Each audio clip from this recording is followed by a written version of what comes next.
Alors, la famille, écoutons. On leur a vendu l'indépendance. On leur a dit qu'elles n'avaient plus besoin d'hommes, plus besoin de mari, ni même de père pour leurs enfants. Aujourd'hui, une femme sur quatre élève seule sa famille. Et tout le monde trouve ça normal. Ça s'appelle le progrès. Depuis 40 ans, un discours s'est imposé. Une femme n'a besoin de personne pour être épanouie.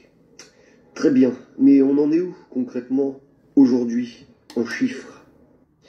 En 2020, 25% des familles françaises sont monoparentales.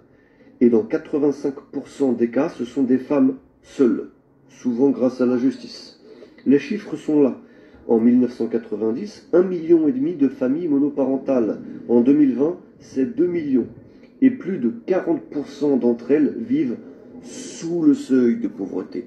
Mais chut, faut surtout pas remettre en question le modèle. Le féminisme d'État a martelé un père, c'est un accessoire. Les hommes sont toxiques. Le couple stable, c'est ringard d'un autre âge. La maternité en solo, elle est émancipatrice. Waouh! Sauf que quand l'homme disparaît du foyer, finalement, c'est pas l'indépendance qui arrive, c'est plutôt les problèmes. C'est la double peine, la charge mentale plus la galère financière. Et quand le père n'est plus là, c'est qui éduque les enfants? Souvent, l'État, l'école, l'ASE, les réseaux sociaux. Alors on leur a promis la liberté, elles se retrouvent à tout porter seules, les enfants, les factures, les décisions, les inquiétudes. Et ça, c'est pas un progrès pour moi. Ça s'appelle une solitude organisée. Pendant ce temps-là, les enfants grandissent sans repère, sans modèle masculin. Ils en pensent quoi? Non, parce qu'un père, c'est pas un luxe, hein. C'est un besoin fondamental.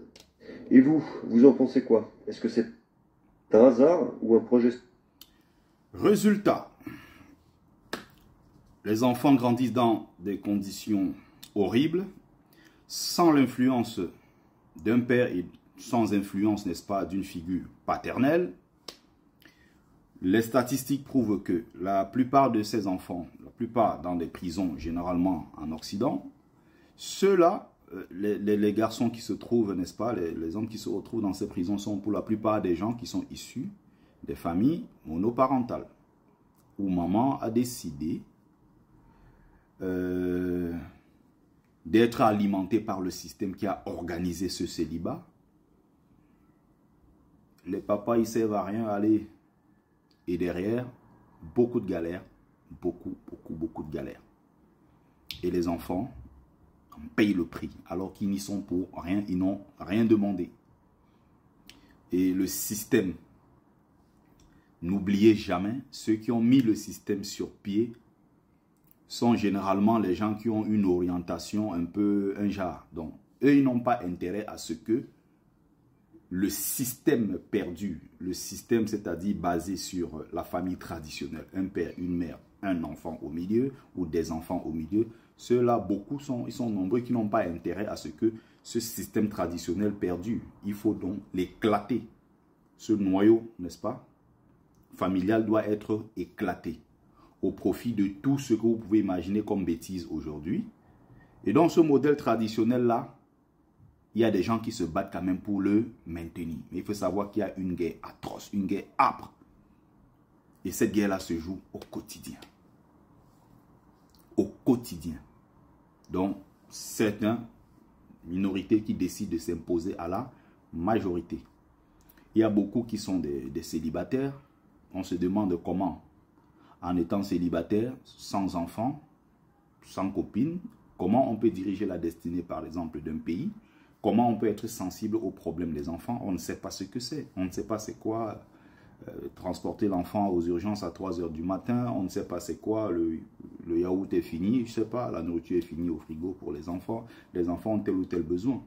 De plus en plus, on confie les responsabilités à des voyous qui n'ont pas cette notion de responsabilité en tant que parents, afin même de prétendre aller gérer ce qui concerne une commune, ça peut être une région ou bien un pays, et ainsi de suite.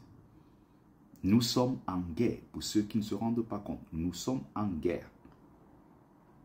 Nous sommes en guerre contre des gens qui ont décidé d'imposer le célibat, d'imposer les familles monoparentales, des enfants qui sont complètement égarés, qui grandissent sans l'affection, la plupart du temps, du père.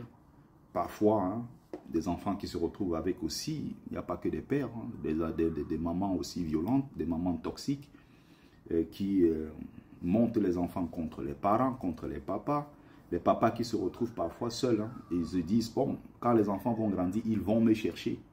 Oui, on en veut souvent à ces papas-là, oui, mais il y en a qui font des efforts peut-être d'aller voir leurs enfants, ils sont empêchés, il y a beaucoup de raisons.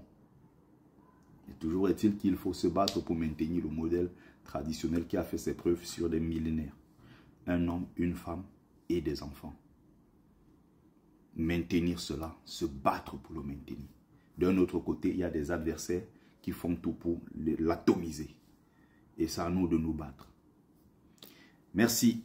Merci à vous. Partagez massivement cette vidéo.